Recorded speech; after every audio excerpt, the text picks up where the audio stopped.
Thank you so much, Russell, for having me on your program. For the audience who doesn't know who you are, who is Norio Hayakawa? Well, actually, I call myself an unorthodox ufologist in a sense that even though I have been involved in the study and research on this fascinating phenomena called the UFO phenomena since 1961, I have yet to come to any conclusive statements or dogmatic statements saying what this phenomenon is, and I'm just as baffled as anybody. In fact, it's my belief that the government itself is also baffled all these years.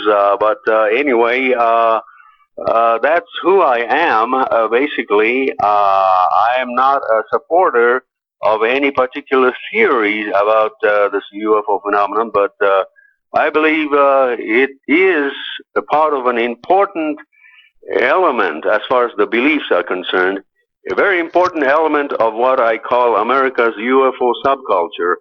And so in this regard, yes, I am an unorthodox ufologist, and but in the course of many, many years of research, I have actually started investigating, interesting places like Area 51 in Nevada, in 1988.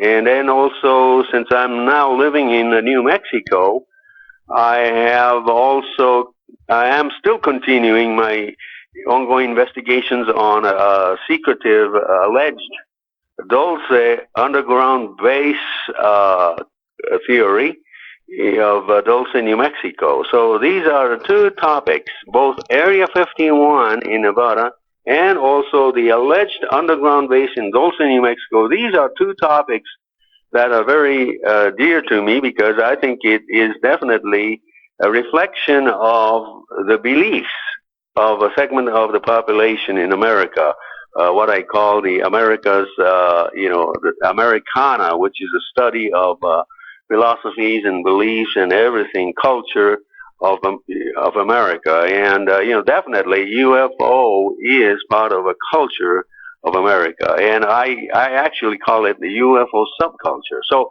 this is who I am, Russell, and I have appeared on a lot of talk programs. I read a lot of articles.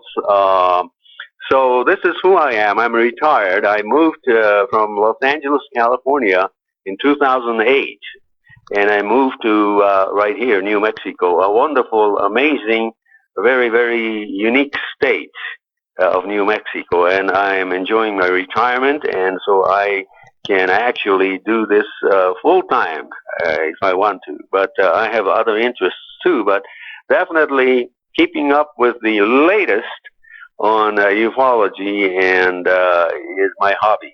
By the way, today's bumper music will all be supplied by Norio Hayakawa. Don't be shy, Norio. He likes to play the piano, folks. Check out some of those videos on YouTube. Now, I see that there are two camps when it comes to Area 51. There is the one camp that believes an alien spaceship crashed into the middle of the desert, and then there's the camp that I'm in that would think that these are highly classified government operations that they're doing in the middle of the desert where, there aren't a lot of people. Well, Russell, in the beginning, there was one time during which I even considered technologies beyond our human inventions. But anyway, after a while, beginning in early 1990s, I came to the realization that the government has brilliantly and ingeniously concocted some of the alien segment or alien connection with Area 51 as part of an overall strategy to associate Area 51 in Nevada with alien technology, thus bringing some kind of a laughter curtain to the public. Because there's a segment of population, a diehard segment that actually believe that Area 51 is associated with alien technology. And so in this sense, I think both the Air Force and other defense contractors have succeeded more or less in bringing Area 51 and associating with alien technology. And of course, if you ask any person on the street today in the United States and mention Area 51, the first thing that they will come up with aliens. So that's how brilliant that strategy was and continue to be so. So that's my take on Area 51. But here's the fact is that that facility today is still expanding. There's new buildings at the site, and then also together with the goings on at the new Nevada National Security Site, which was formerly a Nevada test site. They are now working in tandem, I would say, to produce leading edge technologies. For example, new generations of stealth, new generations of remotely controlled platforms. And they are probably working together with the National Security Site of Nevada, which I believe has been going on with the projects relevant to the anti-terrorist weapon system. And also, that my belief is that, yes, I'm on that camp that believe that the Area 51 facility is part of the Air Force, leading edge technology. Mm-hmm. But even then, we cannot say that we know everything about Area 51. There's an association of former employees of Area 51 by the name of the Roadrunners Internationale, which has about 110 members. These employees used to work at Area 51 during the height of the Cold War, and but anyway, only just a few years ago, a lot of the programs were declassified at Area 51, and so this organization, the only existing organization in the world composed of former workers at Area 51, have brought some new insights to the facility. But even then, a lot of those people still say that they only know only a little bit about Area 51. The great defector, William Cooper, he was once a believer in the aliens, and then he came around. That's true. Bill Cooper admitted in the late 1990s that he was probably given this information while he was in the Navy. He claimed to see a ship. That's right. He claimed to see something while he was on aboard that ship, Navy ship. But I'm not sure about that. It's possible that he could have seen something, but it's probably not alien related. He departed from ufology towards the latter portion of the 90s, and he actually is the person that coined the term ufology instead of ufology. I once saw a governmental document, an Air Force document, that mentioned Bill Cooper by name, and it was a one-page memo from one section of the Air Force to another, and it's mentioned Bill Cooper and how the Air Force benefited from Bill Cooper's activities. In the sense that he was an agent, or he was being used by the Air Force?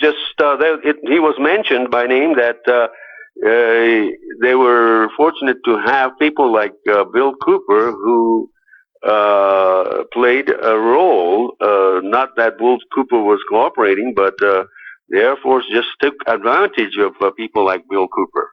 Yeah, exactly. It discredits the story because it becomes the Loch Ness Monster, Bigfoot, in this category. Yeah. Exactly. And, I told in many other talk shows that, the Air Force and many defense contractors have special people that work on creation of cover stories. Whenever a new technology is developed and being tested, they always come up with alternative stories or cover stories to actually conceal the real programs, or even to bring about a laughter curtain, such as UFO related things, to bring this sense of ridicule, so that the news media won't touch those things, because they have no credibility. that's part of the program, to create counter stories. Well, this is Vancouver. This is the hometown of Alfred Weber, the Exopolitics. I heard of his name, yes, definitely. Well, this is the Palladians and races of ancient aliens on Mars that are apparently attacking Earth and that we're not aware of it.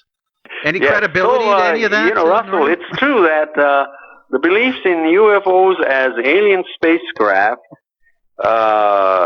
has become a part of the culture of a segment of the population worldwide, and so this is a special interest for me, because at one time I was, even when I was growing up, I was a supporter of the ETH, or extraterrestrial hypothesis, but in the late 70s I switched my position, and I came to the realization that that there could be other explanations, and just like Jacques Vallée and people like John A. Keel, I have begun to consider alternative views on the UFO phenomena.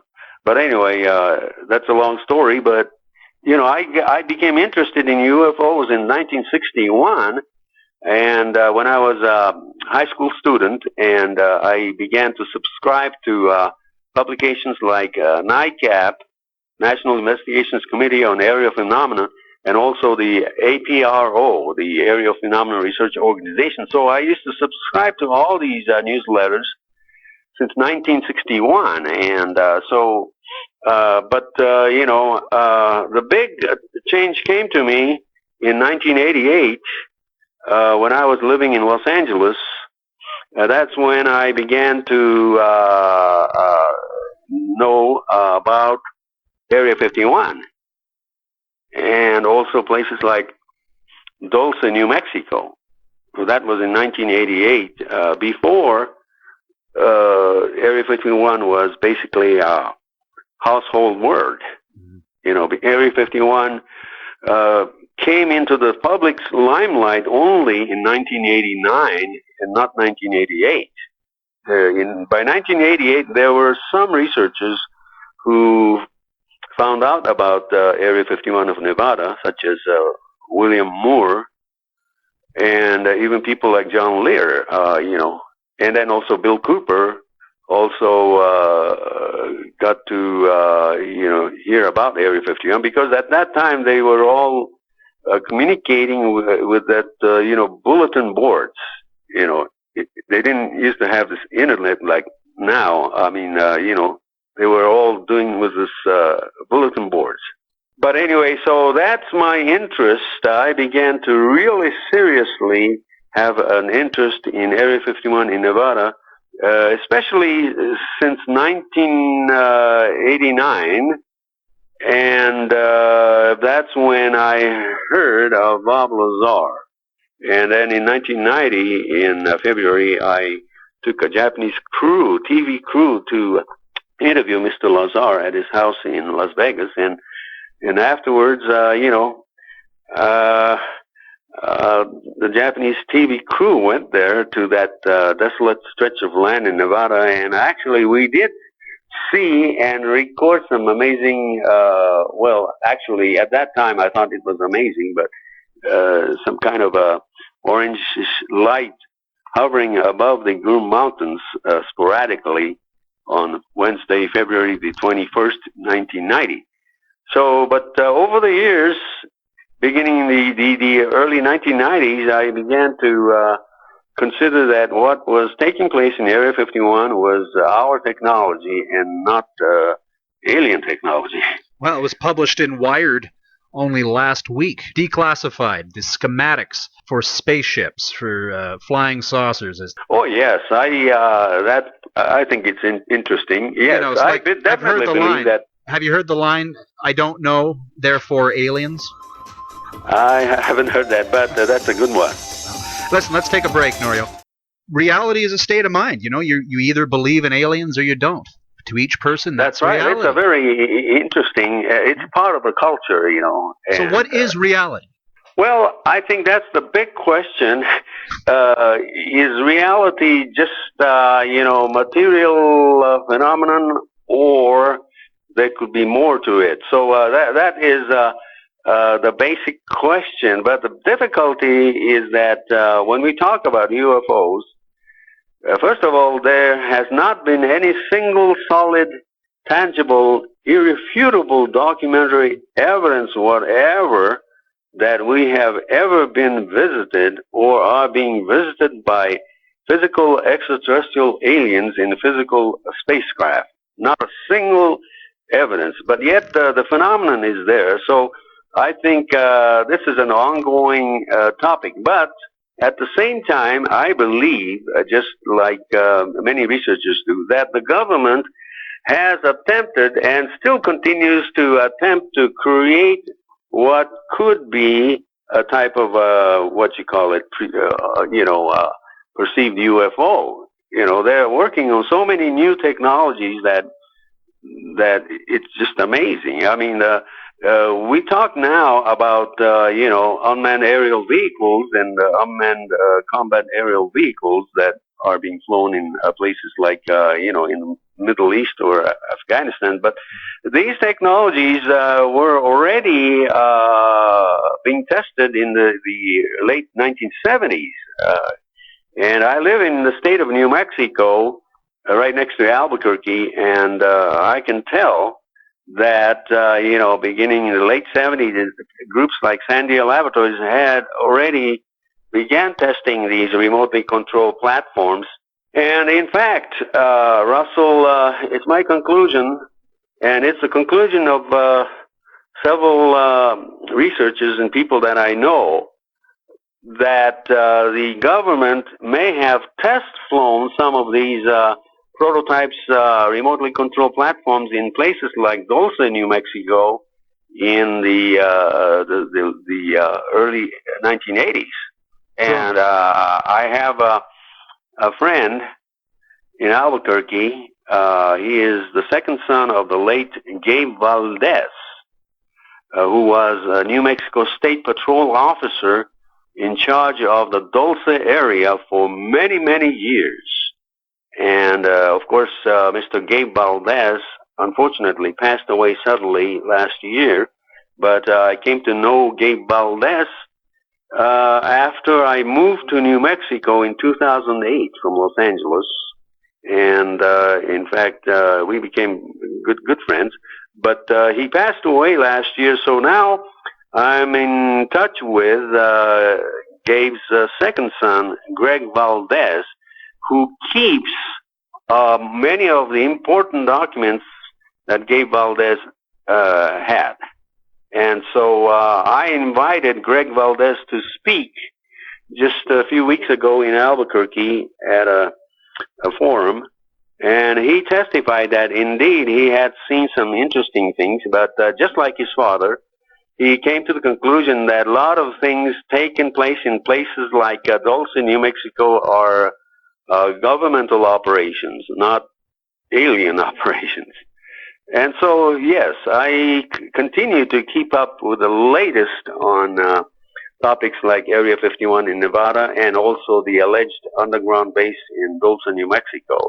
So these are topics that are quite dear to me because I think both the concept of Area 51 and the concept of an alleged underground base in Dulce is definitely part of topics that are very have captivated a segment of the population, which is the UFO subculture. What do people in your area believe? Is it just like anywhere else, or do they have the inside scoop? Do you know what I mean? Well, People there in the are community. lots of people who claim to have inside scoops because I live in Rio Rancho, which is right next to Albuquerque, New Mexico, and as many people know, Albuquerque is very, very important. It has always been important as far as the annals of ufology is concerned, because it was in Albuquerque's Kirtland Army Air Base that in 1945, immediately after World War II, hundreds and hundreds of German scientists and engineers from Germany were transported from Germany under the Operation Paperclip. And many of them landed at Albuquerque's Kirtland Army Air Base at that time. And many of them were then transferred to Los Alamos National Laboratory, and then also south to the White Sands area. And so, yes, the Albuquerque area is a very unique area in that there are many scientists and defense contractors that live in this area, like Sandia Laboratories and Air Force Research Laboratories. All these are located today inside the Kirtland Air Force Base. And so the city of Albuquerque has a lot of people associated with defense contractors.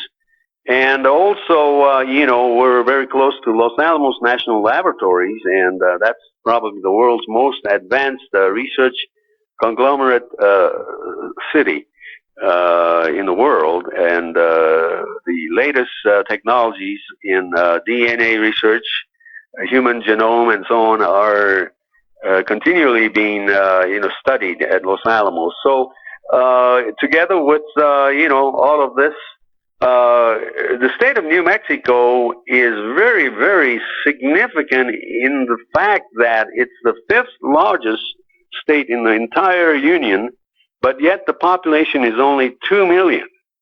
And the state of New Mexico probably has more scientists per population than in any other state.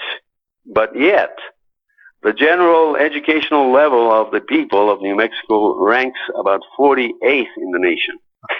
Yeah, keep them ignorant. Yeah, wow. Locals in New Mexico have definitely heard about all of these, topics like the Roswell crash, alleged crash of 1947 outside Roswell. Many of them have heard of other crashes in New Mexico. I'm sure everybody has a story. yeah, everybody has a story. And, New Mexico has a very significant population of the Native American, people, the culture, and the reservations. So the Native American culture in New Mexico has a lot of deep cultural and spiritual beliefs. And so places like Dulce, New Mexico, which is part of the Jicarilla Apache Indian Reservation, is an ideal location for the government to conduct any kind of, psychological experiments or other experiments, because it's completely under the Native American, reservation. So it's basically almost like autonomous. But so it's a convenient place for the U.S. government to conduct secretive experiments such as biowarfare programs and also experiments with psychological warfare, Psyops programs, because these are remote areas and rich with people who believe in, traditional Native American beliefs, such as the beliefs in the paranormal and so on. It's a fascinating location. Psyop, this is a big one. The program Alien Autopsy, that I believe most of us watched in the late 80s or early 90s, where they dissected a clearly fake alien. Is that that's a Psyop? Definitely, I would say that was a Psyop, psychological operation, but it was not difficult to say whether the government had a hand in it, but certainly the government may have taken advantages of things like that. as part of, psychological testing, but they may not have had any direct involvement, but they certainly would have taken advantage, and I think they did in cementing the beliefs of a segment of the population in alien technologies and so on. And my basic thing is that I tend to believe that since after World War II, there has been an attempt by the government to create these topics to promote maybe beliefs in aliens, as part of preparation in the future that would benefit if the people believe in these things, So that has always been my theme. And so these two topics, the topic of the so-called mysterious Area 51 in Nevada and the so-called alleged underground base in Dulce, New Mexico, these two topics continue to captivate a segment of the population, the so-called UFO community, even to this day. And so in many sense, yes, these are very important topics, and it's very important to distinguish the beliefs from actuality.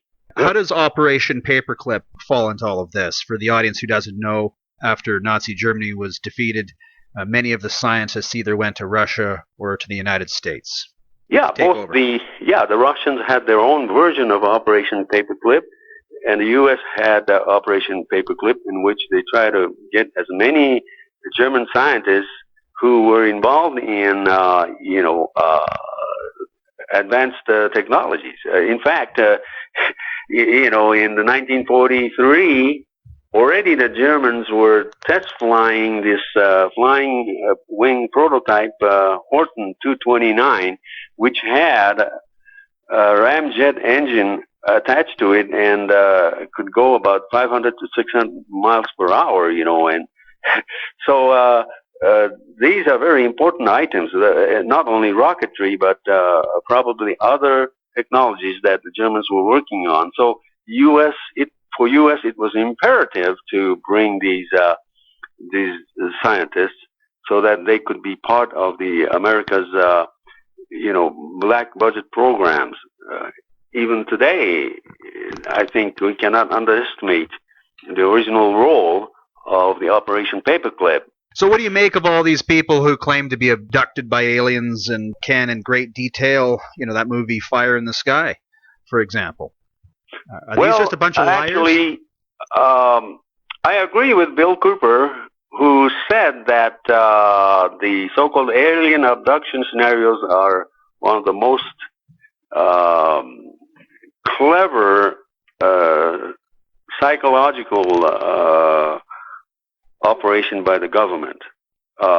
And I tend to agree that, that abduction phenomena could be real to that experiencer, but it may be not material or physical phenomenon to the rest of the people. And so I think it's a brilliant mind or brainwashing system. In fact, Jacques Vallée used to say that in 1972 or 1973, the U.S. Government did some experiments in Brazilian jungles using high-tech helicopters and actually experimenting with bringing in the Aborigines in the Amazon jungle to this helicopter and absolutely convincing them that they were abducted in an alien spacecraft and were taken aboard a flying saucer. Actually, Jacques Vallée brings this up, that the U.S. Naval Research Laboratory did a series of experiments like this. So I tend to believe that the abduction scenario could be staged But also it also could be a psychological phenomenon that we don't know much about. Dulce, New Mexico. It's the other part to this, and we're going to chat about it after the break. We'll be back in 2 minutes with today's guest, Norio Hayakawa. We're back with Norio Hayakawa. Have you read the book UFO Highway? I assume you have, considering you wrote the foreword. Yes, I did read that book. All I can say is that it's pretty fascinating. It's not because I believe in everything it says, or even part of it, but I think psychologically it brings about a very interesting idea about the underground facility in association with the alleged aliens. So Anthony Sanchez, whether he created this whole book or whether he did actually interview this colonel in California, I cannot say. But it could be that if he did interview this colonel, then probably there's no doubt in my mind that the colonel gave some very effective disinformation or partial disinformation or misinformation on purpose. So in any case, okay, I gotta bring the audience up to speed here, Norio. The UFO Highway is written by Anthony F. Sanchez, who has been on this program, but we never got to the Dulce, New Mexico part of it. I mean, this is half of the book, and as Norio alluded to, Colonel X was interviewed by Anthony F. Sanchez. He reveals information about Dulce, New Mexico, the underground base there, which is the most incredible read. I'm telling you, this is a fascinating book. So I'd like you to speak to what's disinformation and what's true. What's going on in Dulce? Well, first of all, Russell, Dulce today is a small community of 2,600 people, roughly. It's part of the Hickory Apache Indian Reservation, which is a large area in north central portion of New Mexico. And the Dulce rumors have begun around the late 1970s. In fact, rumblings of this kind of rumors were already having its place, especially in 1975 on, during which a lot of strange incidents of cattle mutilations started taking place in Dulce, New Mexico. And then later on, a few years later, people like Paul Benowitz of Albuquerque, an engineer and scientist, began to claim that there is an underground facility in Dulce, New Mexico. But, today, Dulce is, it's a very small town, but it has a lot of great, interesting facilities like the medical emergency facilities and brand new schools and so on. But yet the population is only 2,600. But I've been to Dulce many, many times since 1990. Mm-hmm. And I came to the conclusion that there is definitely something there. But what that something is, I don't know. And I'm still continuing with the investigation. People like Gabe Valdez, who used to be the New Mexico State Patrol officer in charge of that entire region for many, many years. People like him, Gabe Valdez, also claimed that there's definitely something there, but just like me, he believes that it has nothing to do with aliens, but everything to do with government operations of some kind, possibly involving biological warfare experiments or things like that, and taking advantage of the Indian reservation, because the United States government had a example, especially like in 1980s, the U.S. government used part of the Indian reservation to conduct lot of interesting, military projects like fuel-air explosives and so on. They did that in the 1980s in Palm Springs, right near Palm Springs, California, where there is an Indian reservation by the name of Cabazon Indian Reservation. So groups like Wackenhut companies were in charge of this kind of a black projects programs using Indian land. So likewise, in northwest New Mexico, there's a place called Dulce, out of the Jicarilla Apache Nation, and it was and continues to be an interesting place because it's really, the entire area is filled with people who have rich traditional, cultural, and spiritual beliefs, and is an ideal location for any government, like the U.S. government, to conduct a lot of experiments, psychological warfare experiments, even biological warfare experiments, considering that that area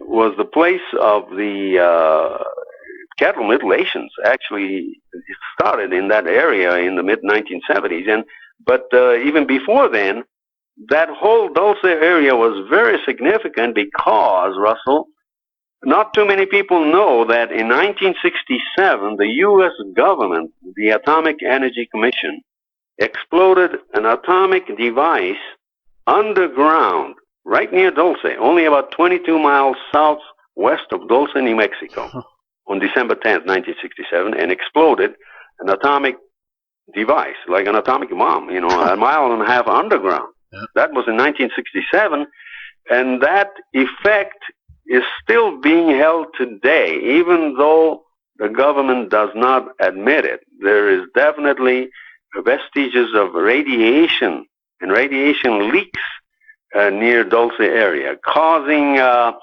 environmental problems, causing illnesses. This is the reason why Dulce, New Mexico, even today, has a high rate of cancer. Dulce, New Mexico has an extraordinary rate of, the infertility among women there. And this is probably related to the 1967 underground nuclear explosion near Dulce. And that explosion may have also triggered some wild ideas that there is a lot of underground caverns, or the government created caverns in that Dulce area. See, so everything seemed to relate to a lot of these incidents in that whole area. In the book, it explains, or Colonel X explains, that underground maglevs, that's the magnet train, go from the Dulce base to Los Alamos, and basically people commute every day. They go to work at Los Alamos, enter into the maglev train, which takes you over to Dulce, New Mexico. And of course, it's all hush-hush. Oh, yes. This idea about the Dulce underground base and all these allegations that there are many levels underground, all these concepts were started around 1979 and 1980 by several individuals, including Paul Benowitz and people like Ann West, and even people like John Lear, who visited Paul Benowitz many times in that area in Albuquerque. But this rumors about these underground tunnels and underground maglevs and so on are not new. In fact, Anthony Sanchez's book UFO Highway is not the first book to come out with this allegation.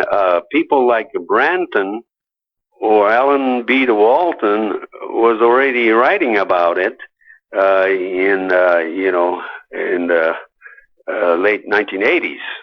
And of course, Branton got all these information from people like Tal Levesque or Jason Bishop, who allegedly claimed to have been working in Santa Fe, New Mexico in 1980, around that time.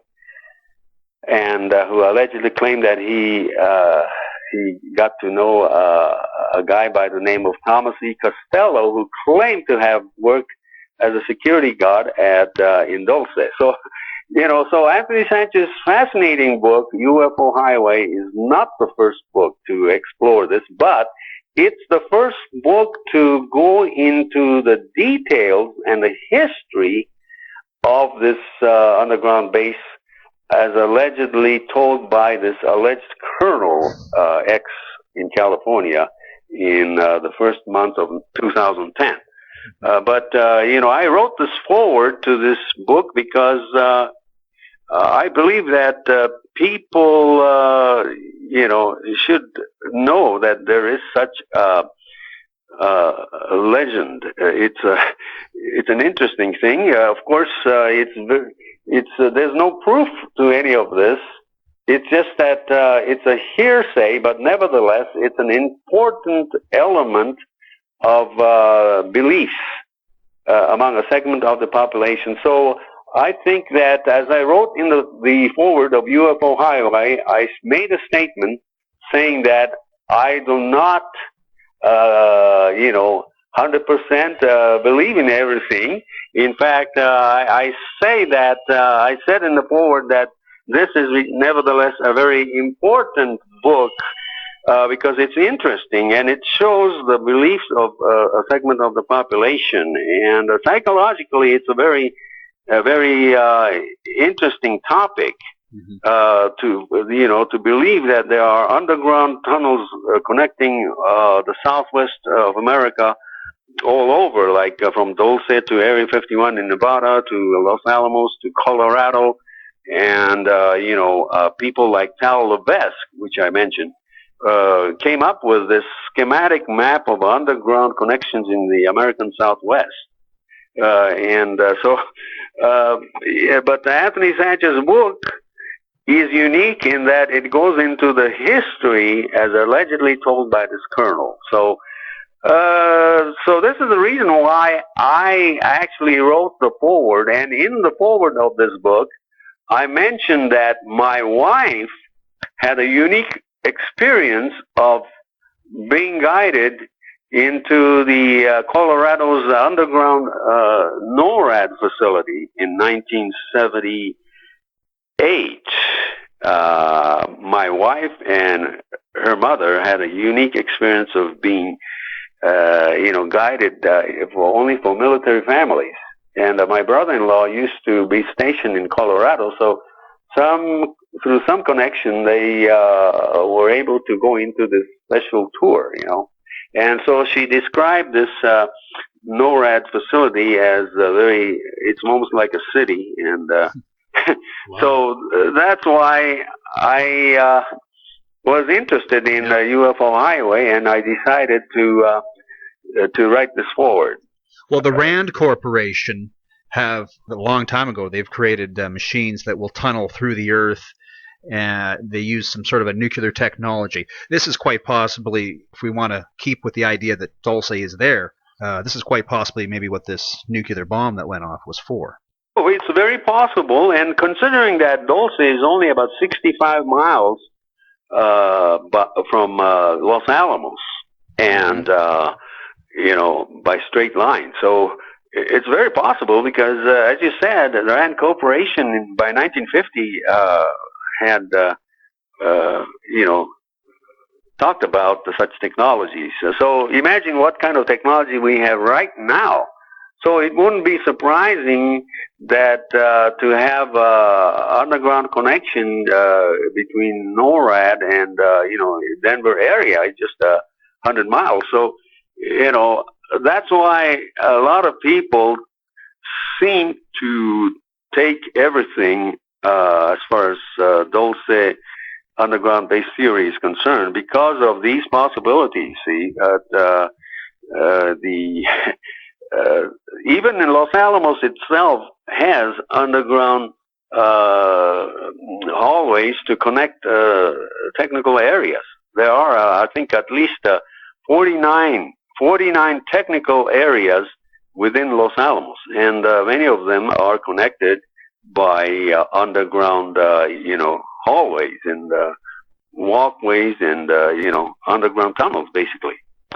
So to imagine that the government does not have a capability to create, 20 to 30 miles of underground tunnels without people knowing about it is very possible, We'll take our final break with today's guest, Norio Hayakawa.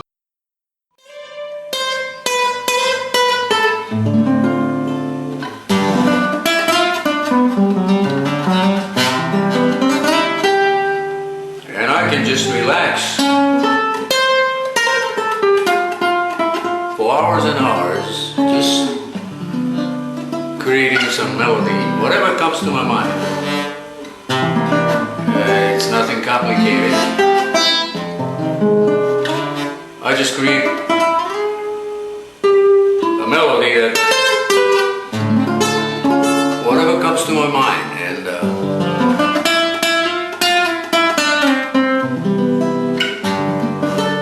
there's no melody. I mean, there's no rhythm. You don't have to have a rhythm. When you're just relaxing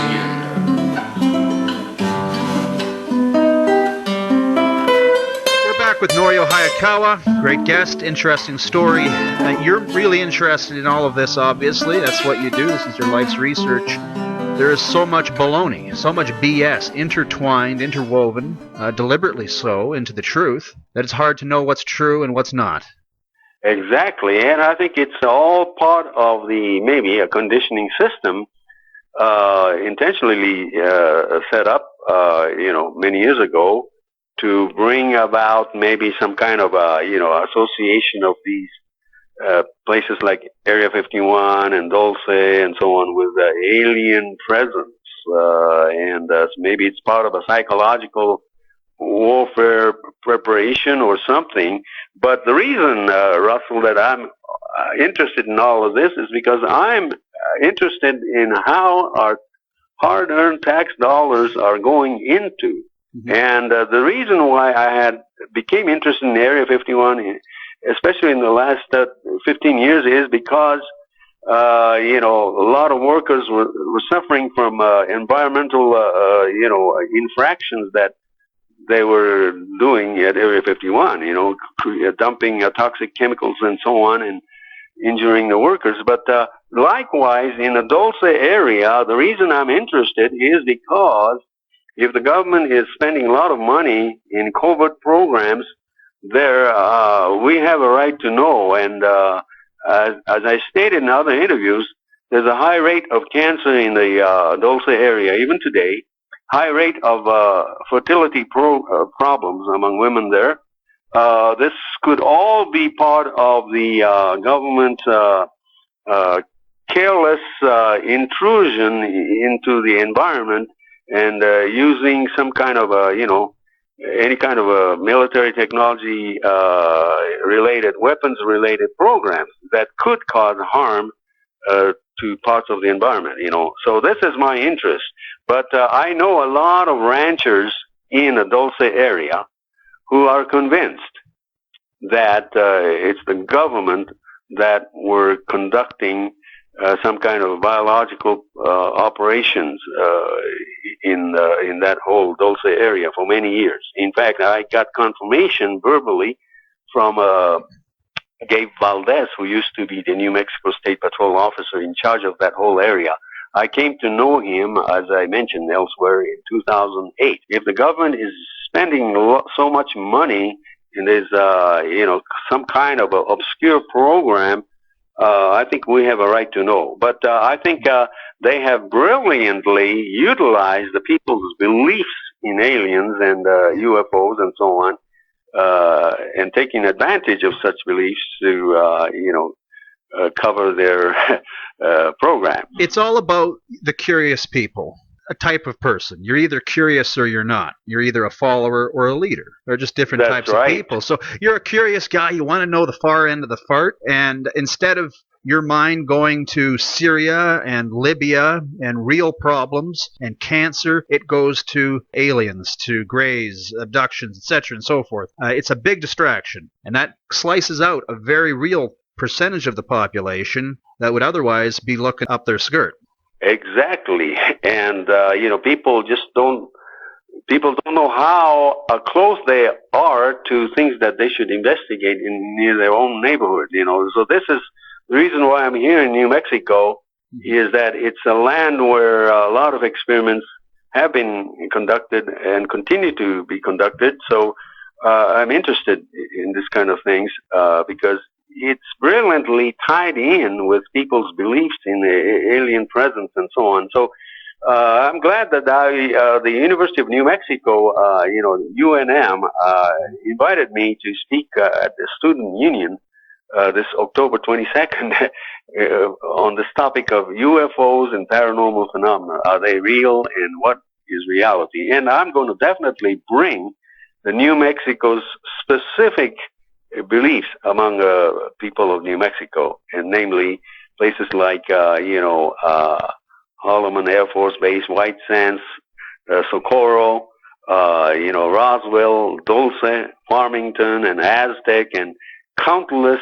numbers of fascinating places which have often been associated with some kind of extraterrestrial, connection, at least among a segment of the population. So my interest is in exploring all this and why these association of these real locations are, causing a line of credulity, among the mainstream, So I'm interested in exploring why, and why this is, if so, a brilliant tactic of the defense contractors and the government and the Air Force and so on, that always bring these alien stuff to the real locations, When I was in high school, I was in class one day, in between suspensions. Our teacher brought in a photo of one of his cows that had been mutilated, and it had basically a perfect laser line cut. And he was asking if any one of us knew who had done it, and it was, one of these cattle mutilations. So they do exist. What's the mutilation thing about, and how does it tie in? Well, actually, yes. There's Gabe Valdez and his son, Greg Valdez, who I know. They both told me that they had found anthrax in the uterus of the mutilated cows many times, anthrax and other chemicals. So I think that there could be a close tie to U.S. A biological warfare program that could be conducted, or that was conducted in that area years ago, and possibly even today, because Gabe Valdez's brother is a veterinarian, and they came to the conclusion that, yes, this could be definitely some kind of a biological warfare program experiments. And the cattle mutilation is a very good way to do this, because it could produce an association with flying saucers and, the mystery and the black helicopters and all that. That could also dramatize and exaggerate the mystery element. So, yeah, I know a lot of ranchers in Dulce, and many former law enforcement officials in that area who all agree that the government may be conducting some kind of a biological warfare experiment, like anthrax and also the bovine diseases, using bovine diseases and researching all of these things, because things like mad cow disease and all these, they had its origins in association with cattle mutilations. some researchers do state so, and I also tend to agree. But that whole area of the Dulce, New Mexico area continues to be a location of fascinating things that involve reality as well as people's beliefs. And, so this is just a fascinating topic that I continue to research. And if anything new comes, you will be the first to be notified. I could just see the guy mutilating the cow, and someone goes and says, "Hey, what are you doing?" He goes, "Nothing. Look up. It's the aliens."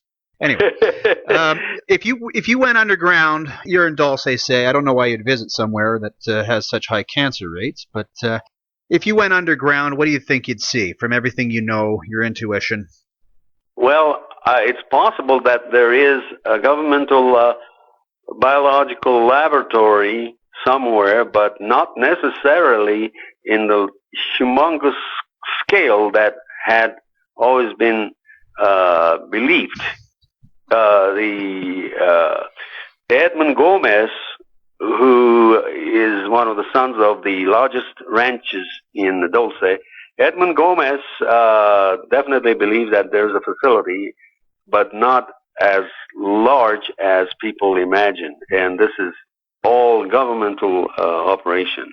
And so, yes, I've actually gone to halfway up the Archuleta Mesa.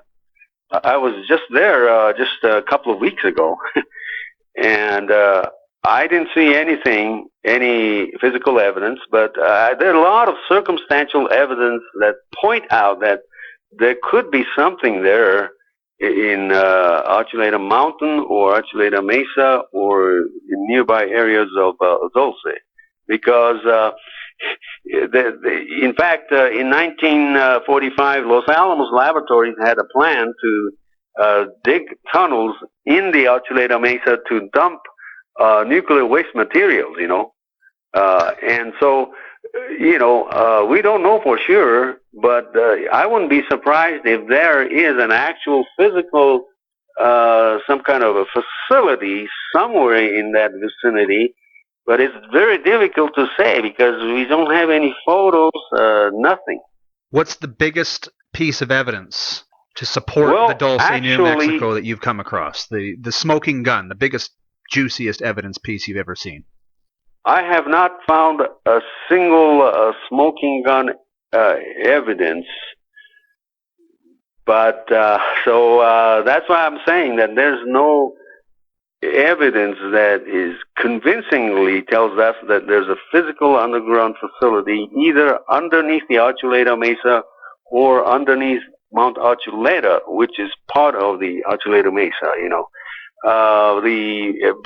the only thing we see is just a few radio communication towers on the Archuleta Peak, and those towers are used for radio.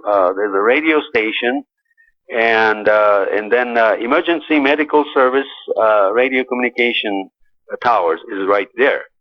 So other than these few structures, these are all human structures. Mm-hmm. There's nothing to indicate that there is an underground facility a mile underneath the Archuleta Mesa. But even today, though, people do report seeing some military helicopters on this area where there's no military base.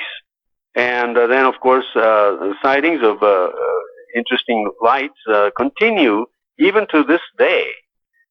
So there has to be something, but it's very difficult to say what that something is. But I believe that it has nothing to do with aliens, but could have everything to do with military technology experiments or something done by the government. You're interested in politics. I know you've decided to back somebody for this upcoming election. Here's your opportunity to get the plug in.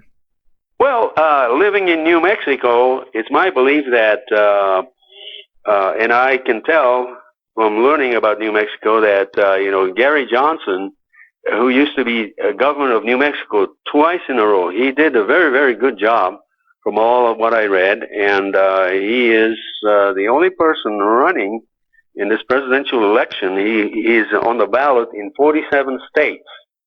not 51 states, but 47. But I'm glad that he's running because he believes Sorry, in did you say 50? freedom. Did you say He 51 believes states? in cutting a lot of useless programs and bringing all the troops home right away, and so on. So I support his position, just like I support crazy to say this, but people like Jesse Ventura. In fact, Jesse Ventura and Gary Johnson have both similar ideas, just like Ron Paul used to have. So, support Gary Johnson, no question about it, because to me, it's, Democrats or Republicans, to me, they're both the same. And nothing can be accomplished unless there's a revolution. And the only people that are drastically for the change are people like Gary Johnson. And so in this regard, yes, I support him fully, but I have a very skeptical view of what's, for this nation, because unless there's a drastic change, nothing is going to change. In fact, everything will still be the same. Well, that's the whole purpose of the two-party system. It's to not change things, but to keep things as they are. So what I'll do is, anybody can befriend me on Facebook, and anybody can actually get in touch with me, because I'm very, very available to answer any questions and about anything to the best of my ability. So I'm a very easygoing kind of a guy that can talk to anybody. Yeah, I agree. You're very approachable, extremely easy to deal with, and I'd like to jam one day. Oh yes, that's I like jamming. Yeah, you like the blues. Yes, I like that kind of music. As well as any basically classic country. New age stuff type thing, and even traditional Chet Atkins style guitar and so on. Oh yeah, I'm into all these things. Have you heard Mr. Sandman? Mr. Sandman. Oh yeah, by great Chet Atkins. Work. Yeah, by Chet Atkins, and yeah, very good. Yeah. What's the website, Norio? Do you have one? Well, actually, my main blog site. Yes, I do have one. My main blog site, in which I have the layest interview with the New Dawn magazine of Australia. My blog site can be found at Norio Hayakawa 2012.blogspot.com. It's Norio Hayakawa 2012.blogspot.com, and there's about hundreds of articles that I've written in the past, past 4 years. I wrote one book many, many years ago in 1992 called UFOs, The Grand Deception, and the Coming New World Order. It was a crazy book, but it had a lot of interesting items that I got from other people. But other than that, the only thing I did was to create a few videos. And in the early 1990s, I created videos such as the Secrets of Dreamland, which was an analysis of purpose of Area 51, and which is today still, relevant in many ways. But that was in 1993, many, many years ago. So, but a lot of people still see it. So other than that, I don't do anything except I post a lot of things on YouTube. And because I believe in not selling anything, but I believe that public should have easy access to any kind of information. So I decided to put a lot of things on YouTube. So it's free, I'm going to pick up that book. Can I still get that? I think you can still get that from Amazon, but, I don't know. It has a lot of interesting information, but, that was many, many years ago. Well, it's pretty cutting edge to talk about the New World Order back then. Yeah, back then, yeah. But, I did know a lot of enigmatic people in this whole ufology. I knew all these people these enigmatic personalities like Tal Levesque and all these people, William Moore and all these people, not Stan Marine, but Bill Steinman, who wrote a book on Aztec, and I knew a lot of these people,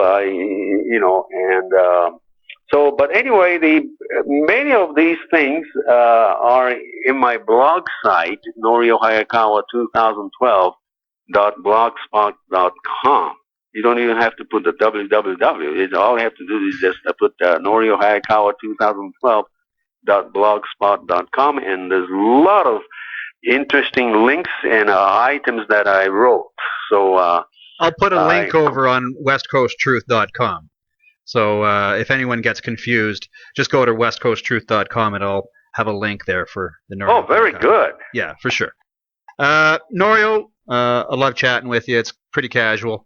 Oh, yes. This is what we need. Casual conversation that brings about a lot of new realistic perspectives on things.